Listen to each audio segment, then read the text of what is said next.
Hey everybody, it's Sophia from No Love Lost 2.0. How y'all doing? How y'all doing? How y'all doing? So welcome back. We are still in season 3. This is a long season, but that's all right. That's all right. So I have been telling people about setting boundaries for quite a long time on this podcast and previous other podcasts that I've done. And as I myself have set boundaries, I have noticed that individuals choose to continue to try to cross them and not listen. Now, I have told many people I'm having a wedding, I'm planning a wedding, I'm paying a lot of money for this wedding, right? For me and my husband. So, I have set a financial boundary where I am not in a place where I am going to help anyone. And I notice that individuals still continue to act. So, what do you do when a person continues to cross the boundaries that you set for them? How do you establish basically letting someone know that if you continue this, there will be X, Y, and Z as a result. So I decided to literally curse everybody out. Um,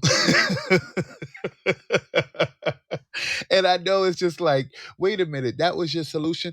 No, I had to curse them out because I don't curse my friends out. I don't curse my family out. Well, that's a lie. I do curse my family out, but I don't curse my friends out. But I had to tell some of my friends, I had to get them throat chakras going and let people know that, listen, this is a boundary that you continue to cross. And you know what? It's making me feel like you should not be in a space when you know what I got going on. So how do we move around people that choose to just say fuck our boundaries and continue to be disrespectful by doing things that we don't like? You know what we do? We remove them. You have to remove people who do not respect the things that you put in place for your life. Anybody who does not respect boundaries just does not respect you.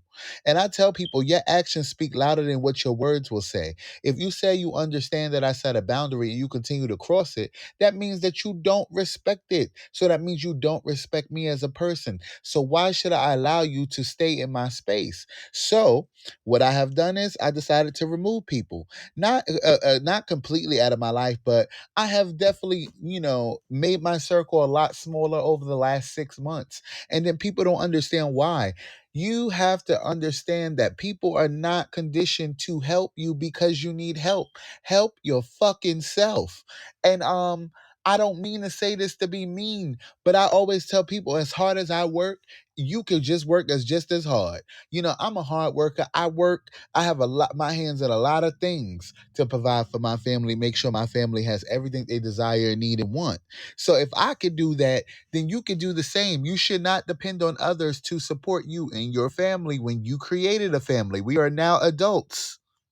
The friends that I have, we are all adults. We are either in our late 20s or early 30s, meaning that if you don't stand on your two feet on your own and you're always calling your friend to bail you out, it's one thing if you need help, but it's one thing if you always need help. If you always need help, then you always need to find your ass another job.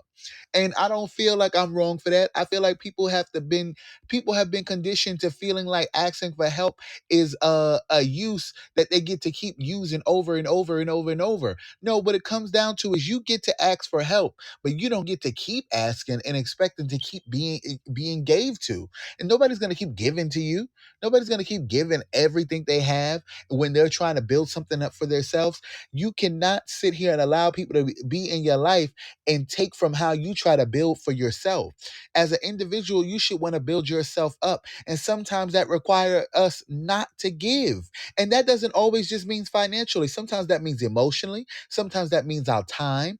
Sometimes that just means being a listening ear. Sometimes you have to withdraw yourself from people when you feel like they are literally taking everything from you. And I always tell people, financially, it is not an issue. I don't have issues financially, but I don't have to finance your issue. Y'all get it? I don't have to finance your issue. You choose to be in that situation when you allowed yourself to keep going and going and going. And what I mean by that is people will sit up here and give their all to everyone and then leave themselves with nothing. I'm not doing that. I'm not a person who was built like that. I'm not built like that. As long as you're a giver and somebody's a taker, they're gonna keep on taking. You get what I'm saying? People who are takers are always going to take as soon as they know they can get it. So I try to tell people all the time, like, listen, you have to evaluate some of the time, some of the people you have in your life. Sometimes the time that you have had these people in your life is irrelevant to how they really show their actions and how they treat you and how they feel about you. Because if you set a boundary and they continue to cross it, what does that say about you as a person that you allowed it? And what does that say about them as a person that continues to do it? You can't be weak minded and play strong.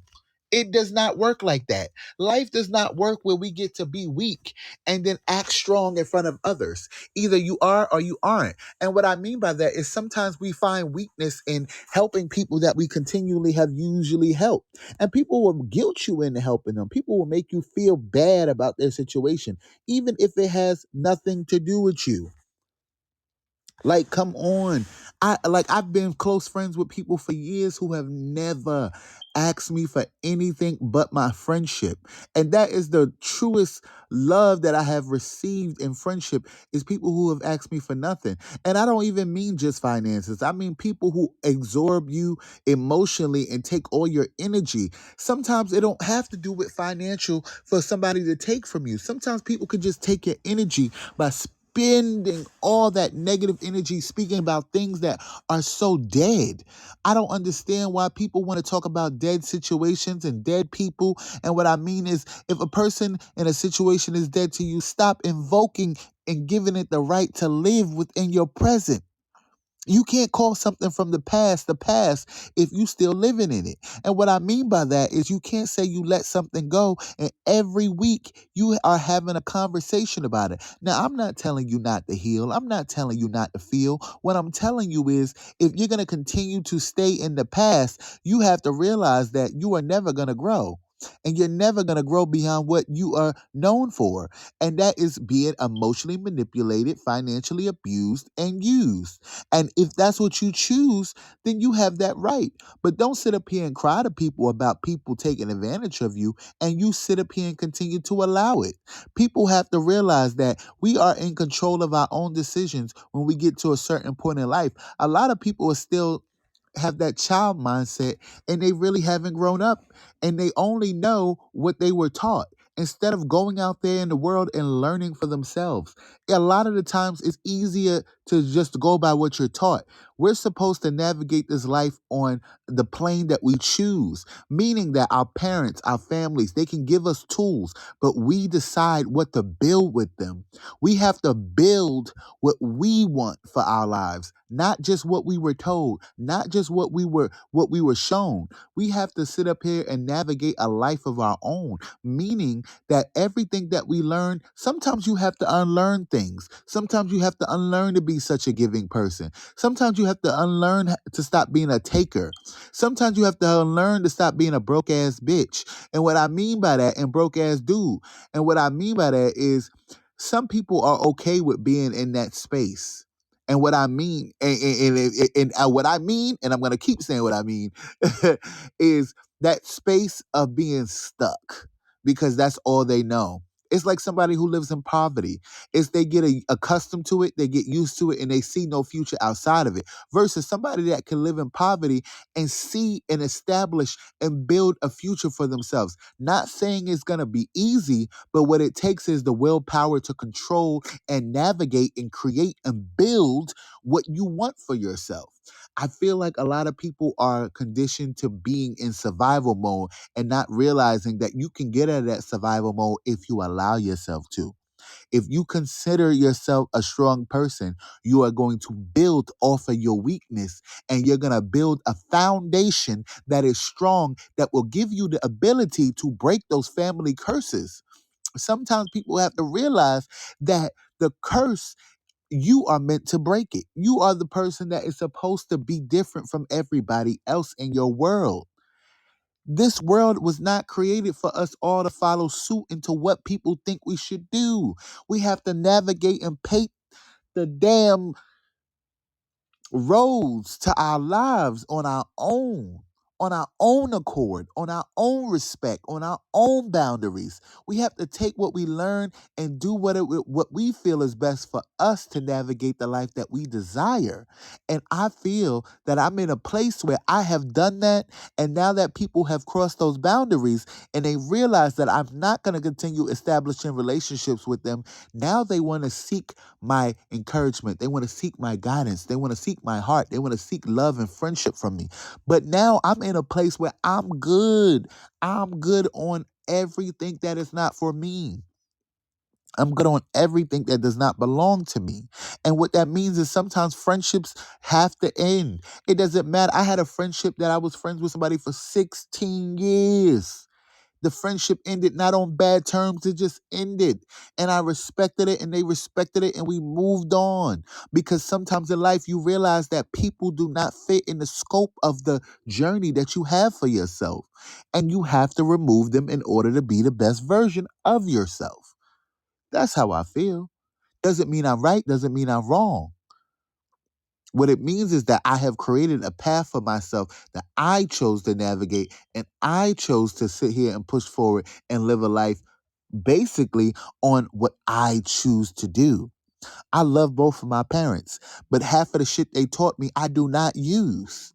My mom emotionally is crazy as hell. She just don't know how to love in the way that that we should be loved as her children. My dad, he's a different person. He's changed and he's worked on himself a lot, and I give him credit. I feel like my mom can get there one day, but she ain't there, But I also have learned that her being my mother does not mean that she gets to navigate and to be destructive in my life. I also had to remember that she is human. She's human. She's a human being and she makes mistakes. Unfortunately, those mistakes have pushed me to the point where I no longer want to be involved.